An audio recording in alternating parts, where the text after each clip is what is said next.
Hey everyone, I'm Jennine, your local Edmonton Realtor. Here today, I want to go over what happened in the real estate market for the month of July. We'll take a look at some closer numbers and really see what's going on in the market. So let's not waste any time. Let's just jump into it. So overall, for the month of July, we had pretty close to normal active listings and pending.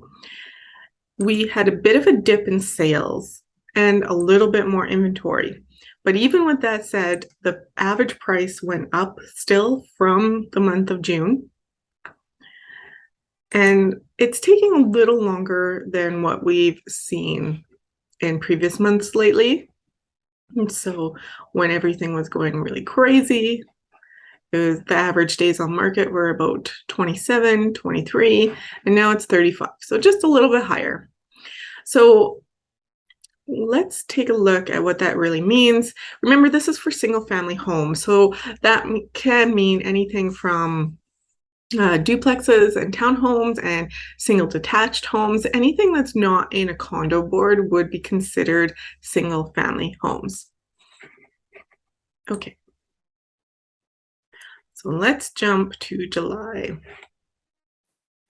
So right away, as you can see, one of the big differences from previous months is that not everything is selling at or over list price.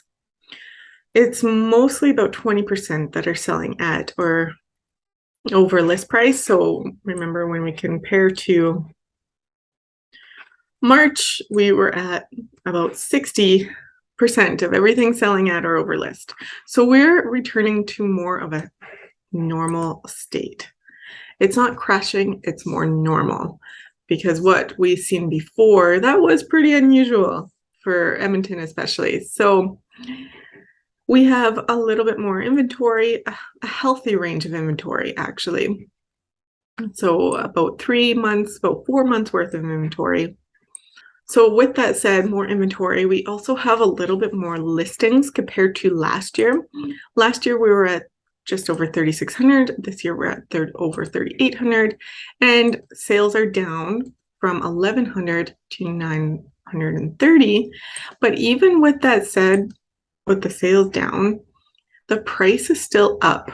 So the average price last year at this time was 453,000, and this year we're at 486,000.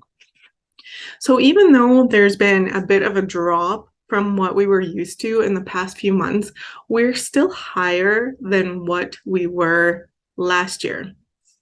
So what all does this mean, really? So for sellers, it means you do have to price competitively. You have to prepare your house in the best way possible. These aren't going to sell in a day with a whole bunch of offers like it was a few months ago. So prepare your house to show in the best light possible. Buyers, this actually means you have more of an opportunity. You have a little bit more choice. We aren't competing. This is actually a really good time to buy right now.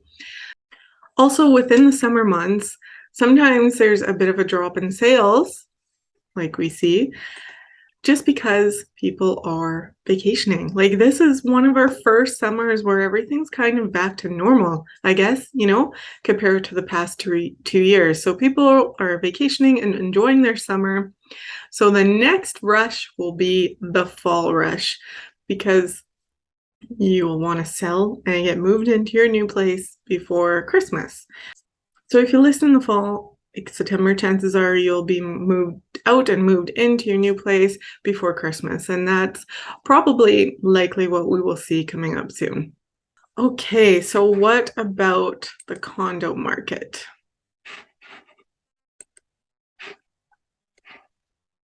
Okay, so overall, we saw a little bit of dip in sales, same kind of thing as the single family homes, and we've seen more inventory than we have for a little bit, and things are taking a little bit longer on market.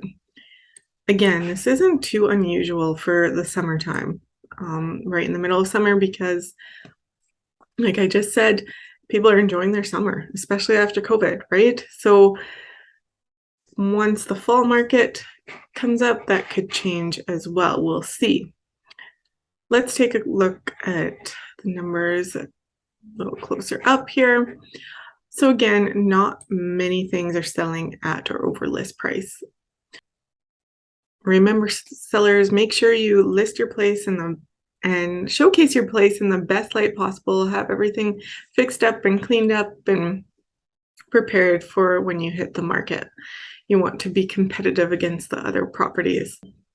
And for buyers, this is a really good opportunity for you to buy with a lot of inventory out there on the market. So overall, we have a little bit of a dip in sales compared to the previous year, but not by much. So this year we're at 446. Last year we're at 432. So again, very common for this time of year. Consistent days on market at about 50, and compared to previous year at 54. So there's been a slight dip in price compared to the previous month, but still higher than the winter. So let's take a look. We're at 223, the average price, and earlier this winter was 220. So condo market is staying pretty consistent, a little bit ups and downs through the whole thing, but overall it remains pretty consistent. So if you have any other questions, or if you want to go over this in a little bit more detail on how it applies to you, because remember, this is just a big overlook of the city. There's pockets of the city that could be different, your neighborhood could be different, even a street can be different compared to the rest of the city. So give me a shout and we can always discuss what's going on in your market. And until next time, see you.